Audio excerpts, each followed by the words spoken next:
It's being called the single biggest global ransomware attack on record. Up to 1,500 businesses all over the world hit with a massive cyber attack, including here in the United States. Fortunately, U.S. officials say it is not a threat to the country's critical infrastructure. Hackers demanding $70 million in Bitcoin to restore the company's data. Joining us now to discuss further, Amit Yoran. He's the CEO and chairman of the cybersecurity company Tenable. He's also the former director for cybersecurity in the U.S. Homeland Security Department. Amit, always great to have you on. What can you tell us about this cyber attack and the group that is suspected of being behind it? Well, the group that's suspected to be behind it, REvil, ransomware evil, is operating in Russia, and it's effectively the same group that we've seen involved in previous attacks.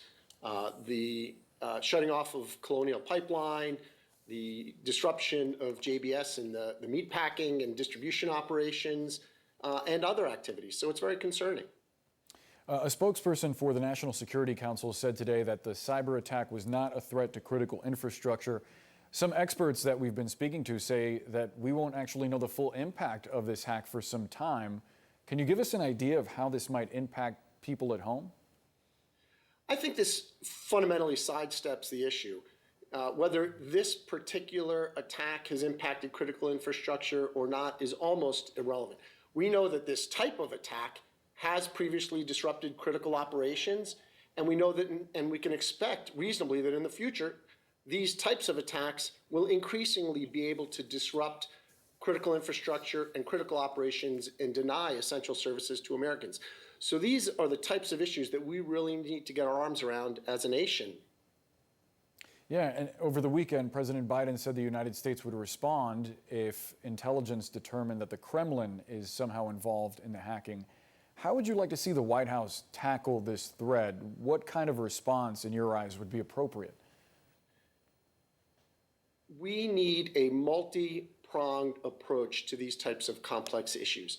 The government and the White House absolutely need to get involved. There's a critical role for government to play. Whether the Kremlin was actively involved or whether it was just tacit approval or allowing these types of criminal operations from within Russia's borders is incredibly important. We need to make sure the rule of law exists.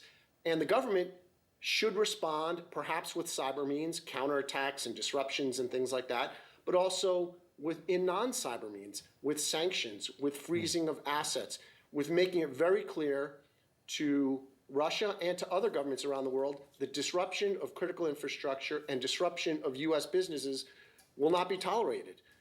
And so that needs to happen.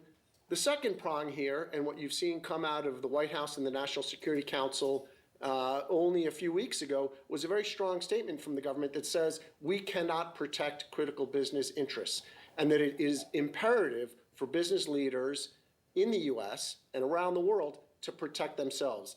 That means strongly authenticate their users. It means actively manage and patch and make sure their systems are well protected. It means implementing backups and recovery processes and procedures and having those available.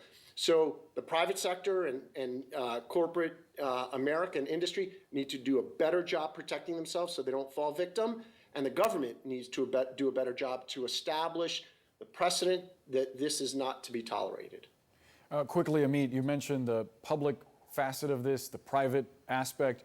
How about people at home? Is there anything that citizens can do to try to mitigate the effects of these attacks? Well, for sure there's a role for citizens to play. And number one is don't be gullible online. Make sure that you're exercising good cybersecurity practices. And the Department of Homeland Security puts some of these tips out there on how to better protect yourself.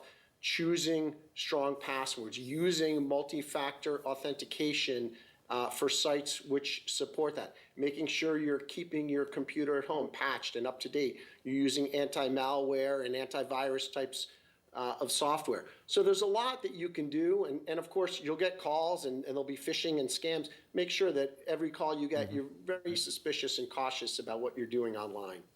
All very good ideas, great advice. Amit Yoran, thank you so much as always.